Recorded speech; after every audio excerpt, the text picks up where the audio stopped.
I'm Bob Maher, here with Kevin On, here to talk a little bit more about old school Magic. So, I mean, this is kind of what seems to be the core green-red beatdown deck. Why don't you tell me a little bit about it?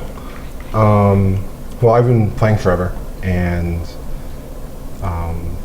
back in like the old Neutral Ground tournaments, or the Gray Matter tournaments, in like the 90s, I actually first heard about this deck back in like 95, 94, because some guy used to do, it was just like murmuring through the crowd how somebody was just playing a deck with no power and just like 5-0 in the tournaments.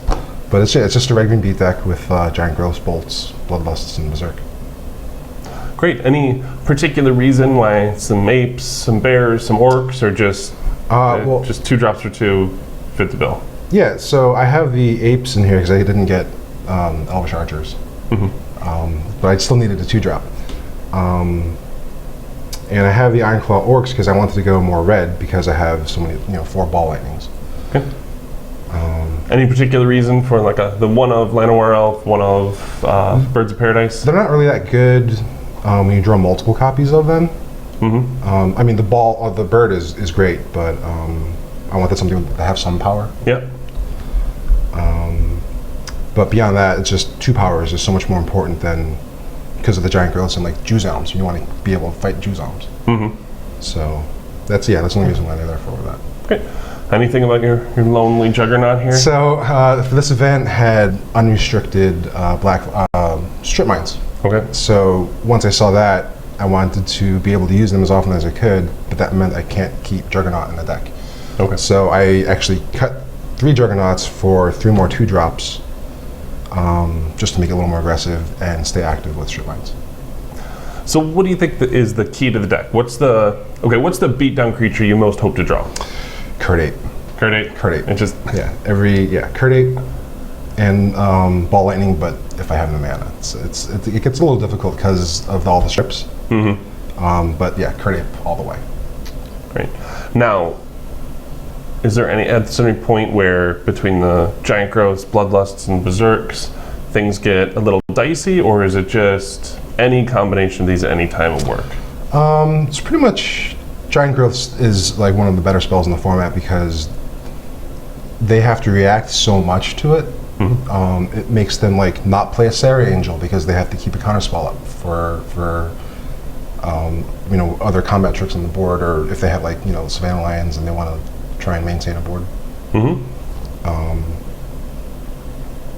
And so when you sit down with this deck, what are you most worried about playing against? Moat. Moat? Yeah. Moat. That's the reason why I had the Chaos Orb in here in the main. Great. And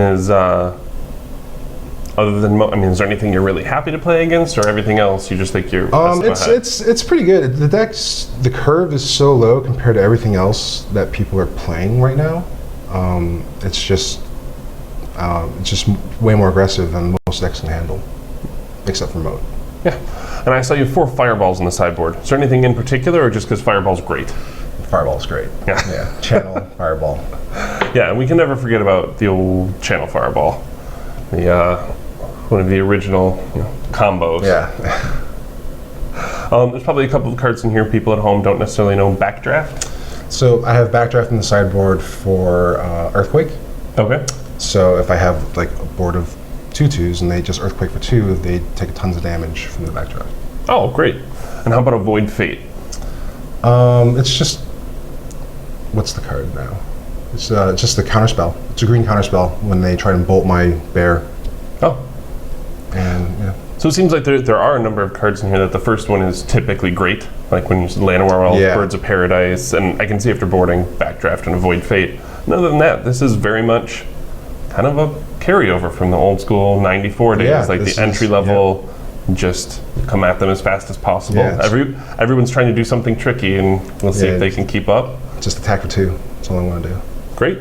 Well, I can't wait to see more Bloodlusts and Berserks and people taking 20 out of nowhere. Yeah. That is one of the favorite things. Those were always the stories that went around the tournaments back in the day. Yeah. Like, you won't believe I tapped out for 1 turn and then Ball Lightning hit me for 20. So. I did that earlier. I did that to one of my friends in testing the other night, where it was like Black Lotus, Ball Lightning Berserk, and then Bolt, Bolt, Bolt, and that was the whole thing. Yeah. Great. Well, thank you for taking the time. For those of you at home, I mean, this is a great entry-level deck. I mean, certainly you've been working on this for a long time, so you've added in, some power, a little bit of spice here and there, but it's not absolutely necessary to compete with a deck like this. So, this is Kevin On and Bob Maher, and this is Green Red Beatdown for Old School Magic.